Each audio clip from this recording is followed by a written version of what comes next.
Friends, I have two readings to share with you all this morning. Both are from Britain Yearly Meeting, Faith and Practice. As a side note about Britain Yearly Meeting, Faith and Practice, if these readings speak to you and you would like to read more of Britain Yearly Meeting, Faith and Practice, it is available in its entirety online. So you can Google it, and then you can search for different sections about different parts of Quaker faith and practice. The first reading is from chapter 10, section 3, about community. The Religious Society of Friends is organized into local meetings, each of which should be a community. It is our search for God's way that has drawn us together. In our meeting, we can each hope to find love and support and challenge and practical help and a deep sense of belonging. We should bring ourselves as we are, whatever our age, our strengths, or our weaknesses, and be able to share in deep friendship and warmth with that community. Some of us now live far away from our families of origin. Some of us move house quite often. Although surrounded by others, we may be leading isolated or lonely lives. It is important that our meetings welcome newcomers warmly and that we include them in invitations into our homes. Our sense of community does not depend on all of us professing identical religious beliefs. It grows from us worshiping together, knowing one another, loving one another, accepting responsibilities, and sharing and working together. We will be helped by our tried and tested Quaker methods and procedures, but the meeting will only truly live if we develop a deep sense of community, which includes children and adults alike. If all those who belong to our meeting are lovingly cared for, the guidance of the Spirit will be a reality. The celebration and commemoration of life's great events will draw us together as we share in these occasions and rejoice or mourn with one another. Our shared experience of waiting for God's guidance in our meetings for worship and in our meetings for church affairs, together with careful listening and gentleness of heart, forms the basis on which we can live out our life of love with and for each other inside this community of faith and also within the wider community. Chapter 21, section 23. Jesus' question from the Sermon on the Mount: if ye salute your brethren only, what do ye do to excess? What do ye do to excess?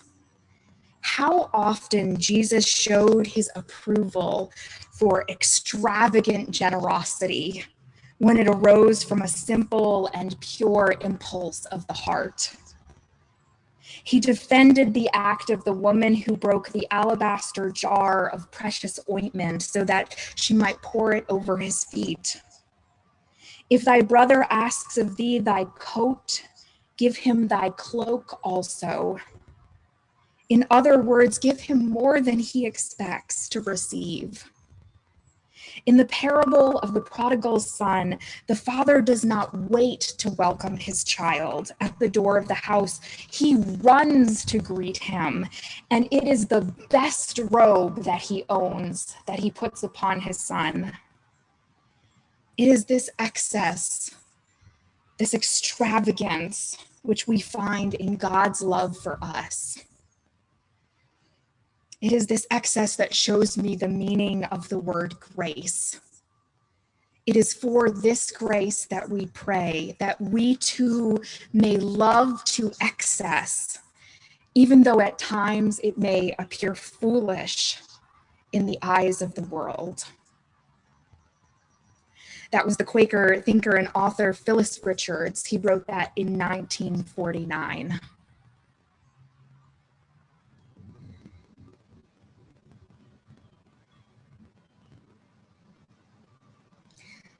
Friends, let us settle together into our waiting silent worship. Let's hold the silence together, and I will bring my prepared message from the silence.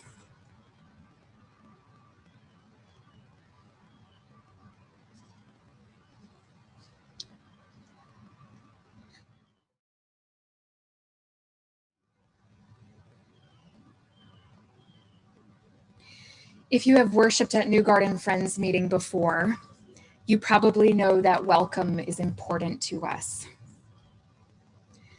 Welcome is easy to say and hard to actually do. True welcome isn't just about a friendly greeting or a warm reception. It is an action that takes time and hard work. It is something that requires flexibility and the willingness to not only change our minds, but also to change how we do things together as a community. This is why real welcome within many church communities is hard to find. It's a project, one that never has an end date, one that never has a completion point. You never arrive at the end of welcome, because our society is constantly learning about how to better welcome those around us. And we humans are also constantly changing. It is a lack of welcome that is one of the things that many people my age, millennials, and folks younger than myself, Gen Zers, and folks younger, people in their 20s, it is one of the things that those folks find so unappealing about attending church. I hear again and again from my friends and family members who are in their 20s or 30s, almost all of whom don't attend church regularly. I hear again and again from those folks that they feel unwelcomed at church. They feel like their tattoos are unwelcome. How they cut their hair or how they dress is unwelcomed. That their gender identity is not welcome at church, or their gay or queer identity is not welcome. They feel like their family structure or their relationships are not welcome. They feel that they are not welcome in faith communities because of their race or because of their politics or for a dozen other reasons. One person said to me, a dear friend said to me, "I don't belong at church. I say the F word too often." And these conversations, these ones that I have had again and again throughout my 20s and my 30s, they break my heart, because I know that what my friends are saying is true. I know that many faith communities do not welcome people. And it breaks my heart because I know that we are capable of doing and being better, that we are capable of loving extravagantly and welcoming excessively. And I know that for some of the people who I know who are in their 20s or 30s, being part of a faith community could bring them rich gifts if they could only find one that would welcome them. It could bring them the gift of nurture and spiritual exploration. It could bring them strength, and it could bring them a sense of being loved and cared for deeply. I know that that is what I get from being part of a faith community. And it is a gift that I would like to share with others. I resonate so deeply with the readings that I shared with all of you this morning from Britain Yearly Meeting, Faith and Practice, which is simply a book that offers suggestions and guidance around how to live into our Quaker faith and practice. These two readings remind us that welcome is about love and not similarity or conformity. These two readings remind us of the need to be extravagant, perhaps what others might even call excessive or foolish, in how we welcome and how we love. I think of this image, the image that is offered of a meeting community being like a loving family, or the image from the second reading of the prodigal son and how the father runs to greet him and welcome him with open arms. I think of how these images call us to live into this call of extravagant welcome. Welcome is a vision. It's a hope. And it's one that I believe has power if we speak it and we dream of it. I think of it as something that has multiple parts. The first part is simply the hopefulness that it may be our future. And when we say it loudly and joyfully, that all are welcome, that is a theological declaration. It reminds us of our work together, of who we are called to be. And it reminds us of the best of what we can become. Each time I open Meeting for Worship with a wide welcome, it helps reground me into the center of my faith. It is as if with those words, my heart says, that's right. That is what we are all about. And as a community, when we offer that wide welcome to the world, it is as if as a community, we are saying, that's right. That is who we want to be. That's right. That's what we are all about. That's right. That is who we are and who we are becoming. Another piece of the theological or spiritual work of welcome that we all do together is learning about what is required from us to truly welcome others.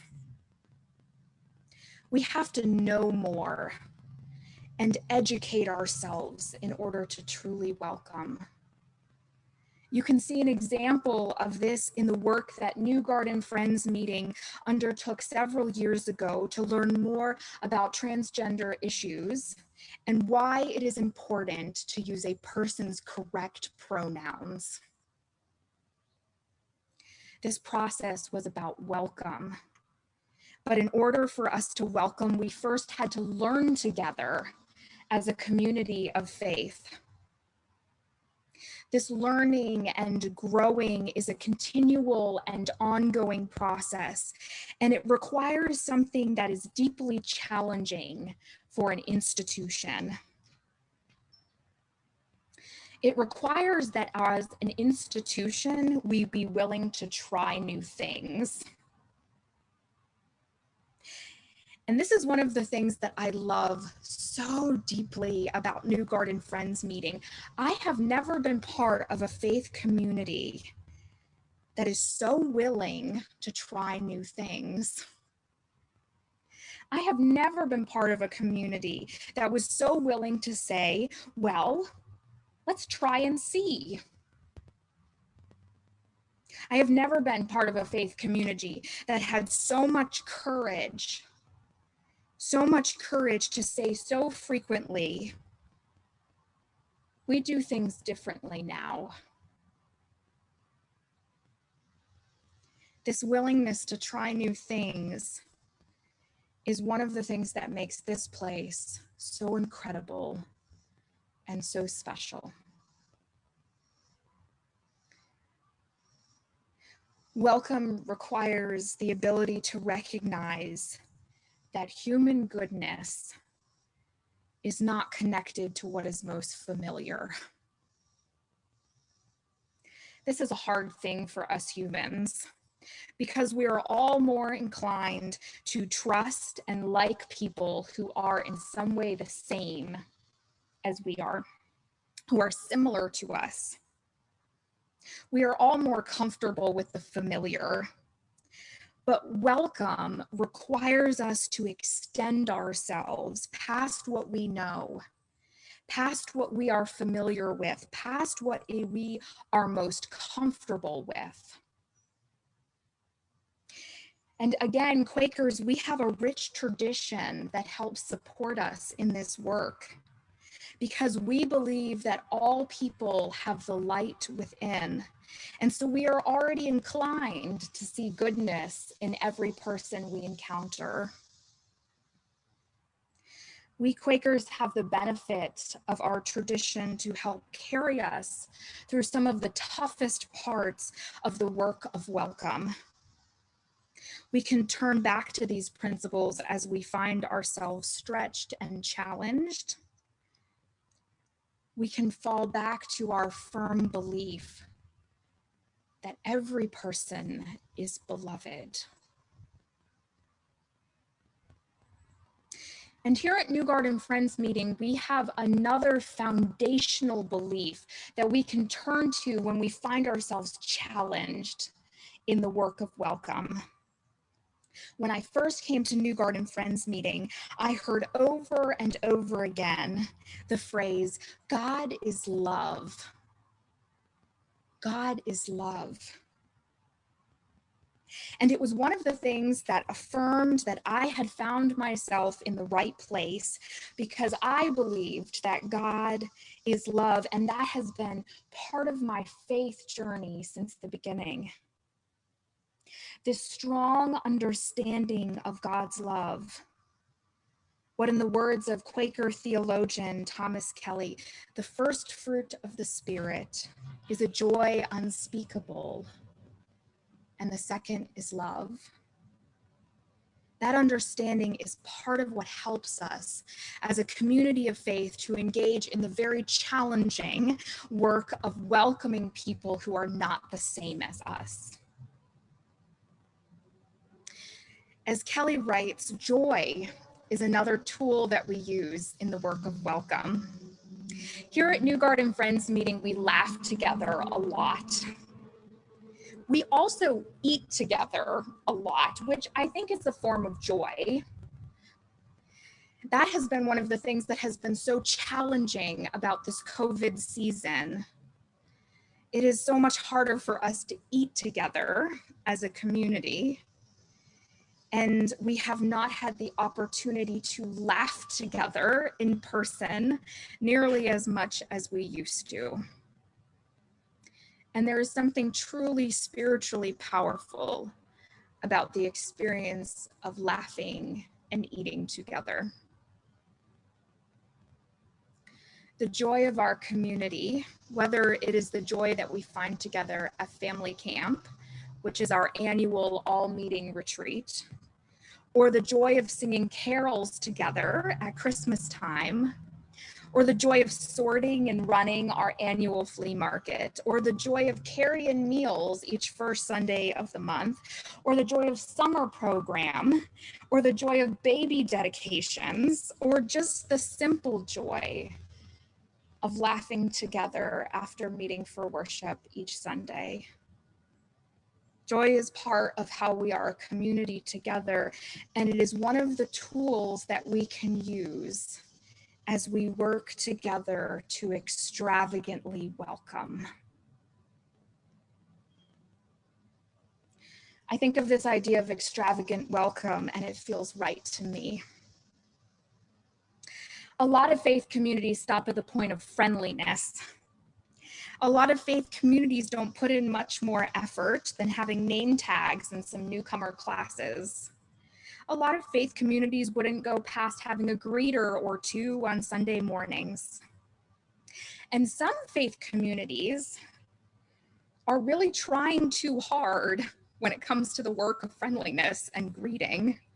Here in the South, it is a common experience to go to a new church and to feel overwhelmed by how much you are greeted. And this isn't the kind of extravagant welcome that I am talking about.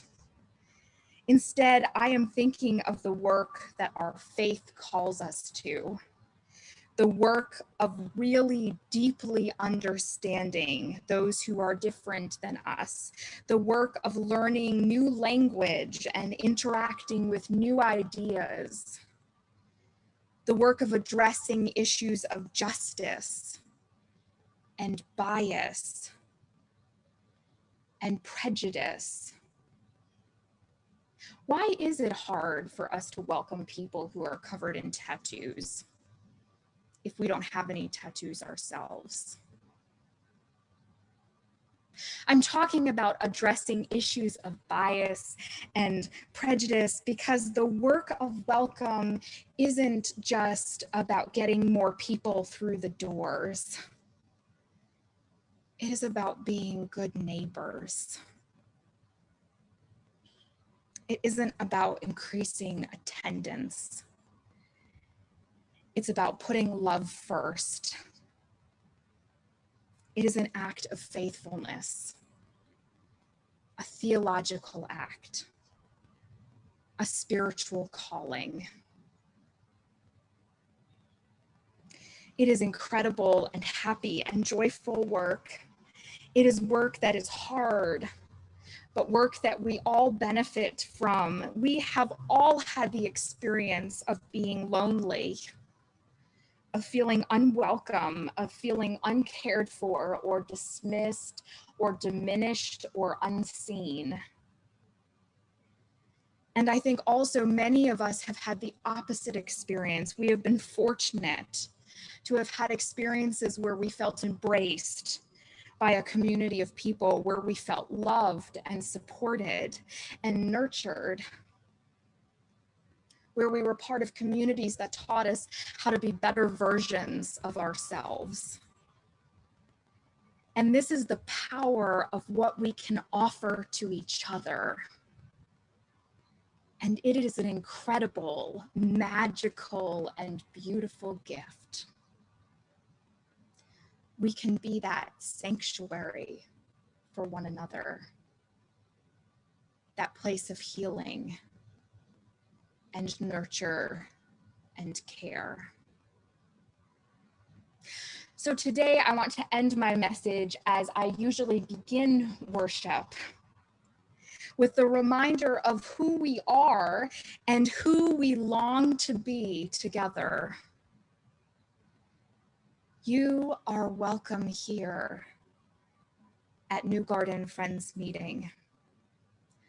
There is a place for you here among friends. We are not perfect in how we welcome, but we are earnest. And together, we are working to be the best that we can be. Come and be part of our journey. Come and be part of who we are becoming. Welcome home. there is a place for you here. Welcome home.